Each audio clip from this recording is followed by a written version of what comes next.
Some messages should never be sent in instant message. Others lose power over email. Today, we're going to decode when to talk, when to text, when to type or meet, so your message lands exactly how you intend. Let's start by exposing the hidden cost of using the wrong channel and how it erodes trust, clarity, and time.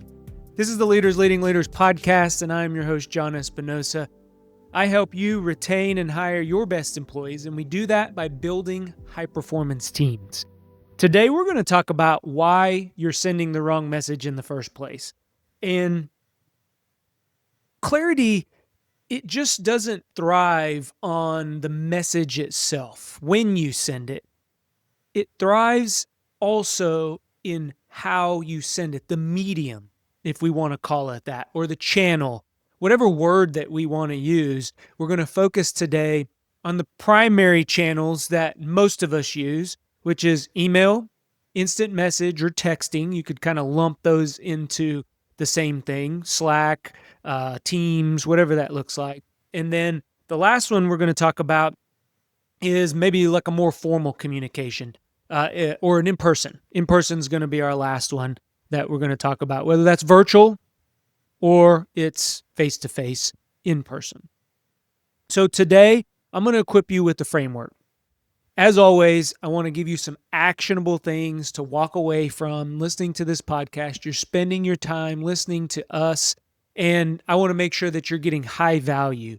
So do me a favor, click on that subscribe button. Find it around the screen. Click on that. It doesn't cost you anything. It helps us out tremendously. Continue to know that we're adding value and get this message out to as many possible people that need really what we're going to talk about. This month, this theme is all about communication. So today we're going to talk about how really, or the reason why misaligned communication can create confusion. And when we create confusion, people get frustrated. And when there's frustration, all things really, they're not firing on all cylinders. Things begin to break down. So today, I'm going to talk about three things as usual. First, we're going to give you a channel selection framework. The second topic we're going to talk about is how to prevent channel overload. Once you pick a channel, let's not overload people with that channel. And then last but not least, how to set communication norms. So within your teams, and you may be bouncing between, you may have multiple businesses, you may have multiple teams within your business. What are those team norms? It could be different if you're at the executive level versus if you're at the frontline level. So we're going to talk about that at the very end, so stick with us. So let's dive into this channel selection framework. And not every message belongs everywhere. Too many times we take a message and we just blast it out. We email it out, we instant message or put it on Slack or Teams, and then we take time during a meeting to communicate. And again, people get frustrated. So this framework is all about matching the message with the purpose of the communication.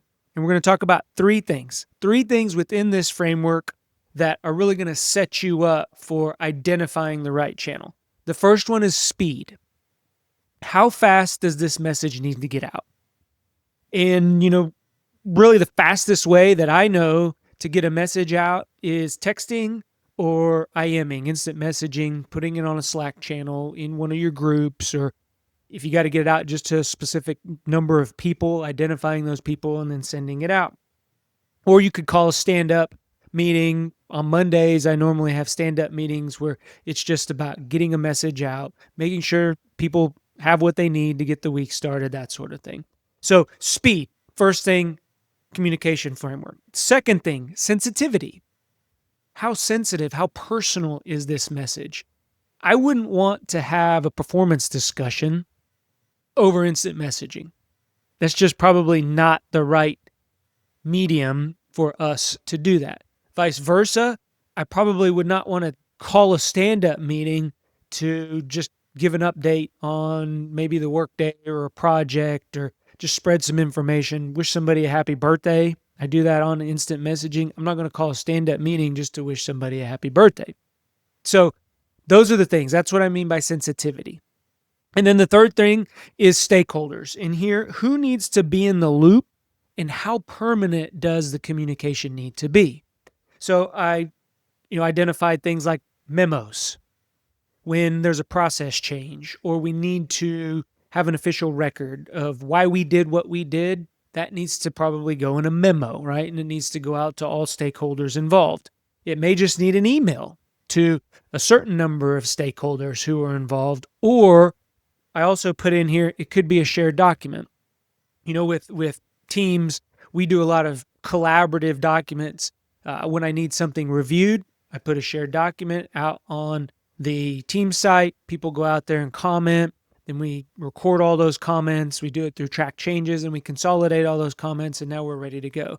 So it goes out to the stakeholders, and that's a permanent record because it gives us a revision draft, right? That first draft of what we either send over to a contractor or what we start with as far as identifying maybe requirements to a particular system or maybe a project, okay? So those are the three things, and I'm going to go over them again. Speed, sensitivity, and then last but not least, stakeholders. So how fast does the message need to go out?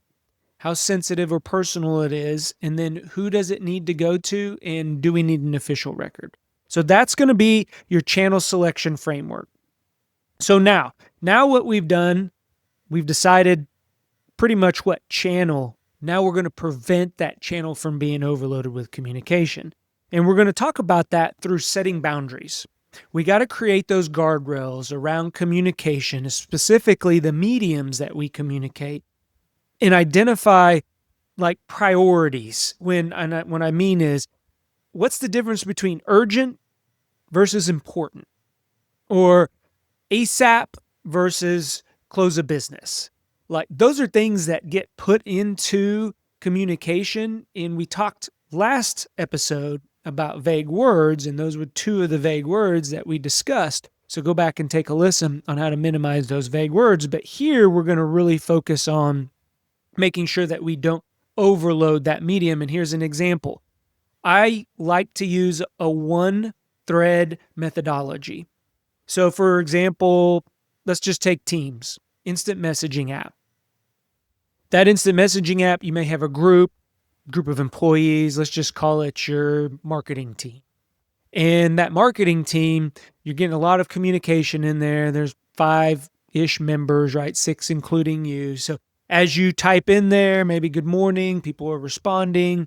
You type something, maybe a message, hey, what's the status on this project? And people start responding. You may put in there like a decision that's being made. Okay, go ahead, with whatever gate that you're at in that project. So there's the decision, and then people are responding back. What happens? Like, as people responding, that can build up, especially if you have it with just 5 people. But somebody could respond twice, or they can kind of get back and forth. Or if you're like me, I'm a very, very slow typer. So I'm still responding to like the 3rd message up, and the team's already got like 4 messages in there. And here comes John responding to the 3rd message. So that's what I'm talking about here. One thread rule. Keep in one channel and use that channel for what we identified earlier. So we've identified what channel, a decision.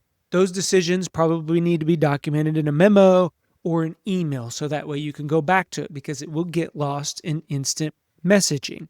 Stakeholders, you may not have all the stakeholders that you need. Maybe they may not have access to your systems, or they may not have access to the Teams chat. So that may be another reason why you put something in an email or a formal document to send out to them so everybody understands. So I want you to also leverage your asynchronous tools wisely. And what I mean is, not every conversation needs an immediate reply. We think just because we've put it into an instant messaging, or I do this with my kids all the time. I text them and I'm like, all right, I'm tapping my foot, like checking my watch. When are they going to reply? I expect immediate reply when they're like, yeah, Dad, I'll get to you back, in an hour or 2 hours.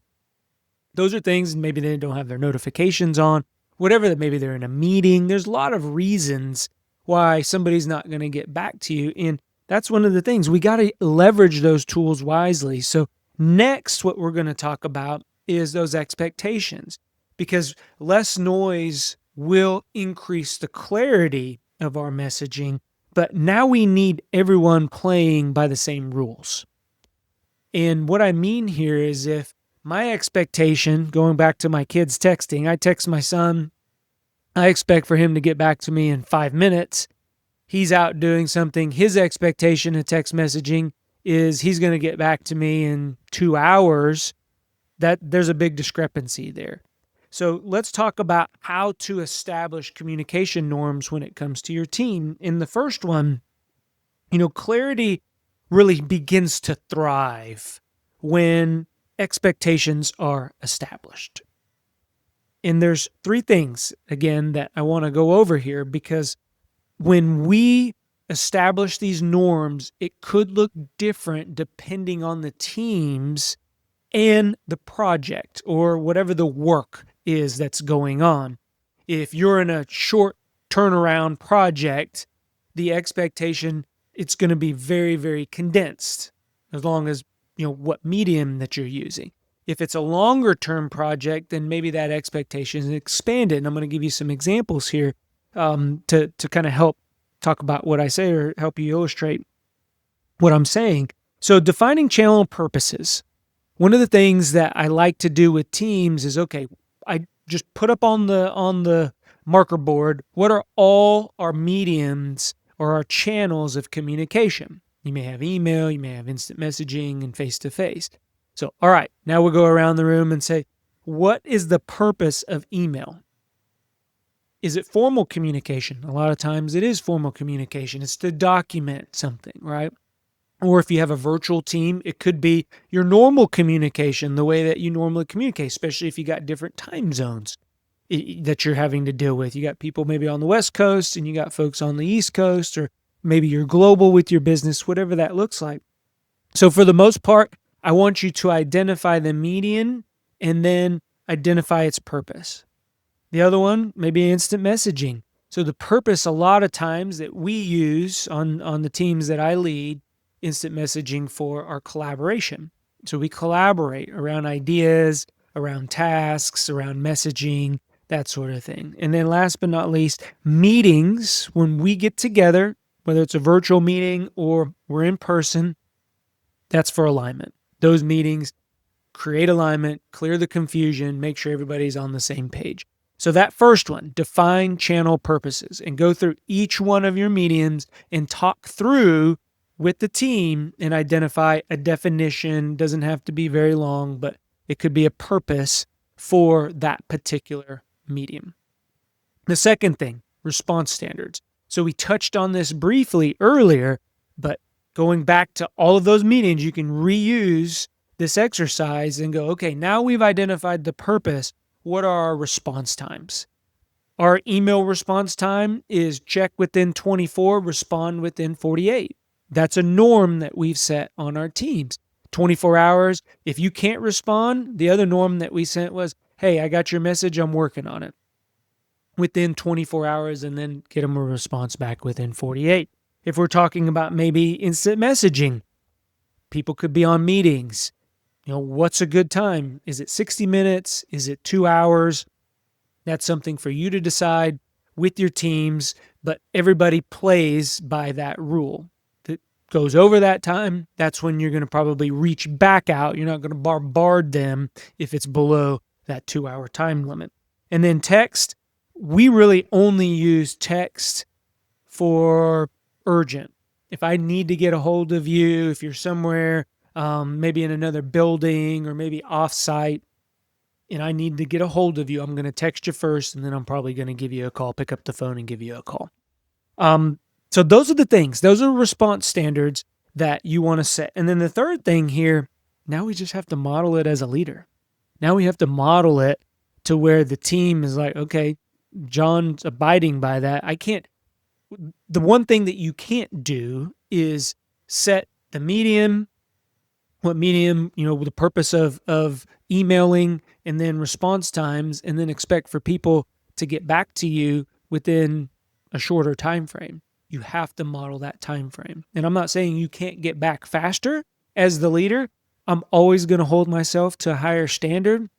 But when we come together and we agree on what the purpose and what those timeframes are, we got to model that. Okay. So those are the three things to establish communication norms. Now, the final step, and this is one that often gets overlooked, is alignment. Before I leave a meeting, before I end communication, doesn't matter what that end looks like, I always end with a debrief. And if you use words, and this is what people think whenever I say debrief, is after the meeting, look around the room, look around your meeting, table. Anyone have any questions? Sound familiar? Nobody's going to ask questions. There may be one, but probably the people who are unclear aren't going to ask questions for a variety of reasons. Another one, does everyone understand? Right? It's open-ended. It's kind of generic. Nobody's going to raise their hand in fear of being called out. Like I wouldn't. If I was sitting around the table, I never did. So what I would do, I simply call on somebody to give me a debrief back of what the actions are, maybe who they were assigned to, what the next step, whatever that looks like. But it may feel awkward, and it takes a little bit of extra time because a lot of times we're like, I don't have time for a debrief. We got the meeting, and then I got a back-to-back meeting. Take the time. I promise you, if you take the time to do a debrief, to close that feedback, right? That communication loop with feedback, which is AKA the debrief, that is going to allow that message to really set in and create clarity, and people begin to go out and do what they're supposed to do, knowing that if they have a question, they can always loop back. So I hope you enjoyed this episode. I want to leave you with a couple final thoughts and then a question that I want you to put down in the chat. I love reading your chats. I always respond back to it. So one thing that we have to remember as, leaders is we just don't communicate. We have to engineer the clarity. And the right message in the wrong channel, it will create confusion. So the right channel, however, it's going to amplify that connection. It's going to amplify our relationship building, and that's gold. That is gold for a leader. So I want you this week, here's your challenge, and put your answer down in the chat, in the messaging. What's one message that you need to move to a better channel this week? Let me know. I'd be interested. I believe in you. Go be great. Talk to everyone on the next episode. Bye-bye.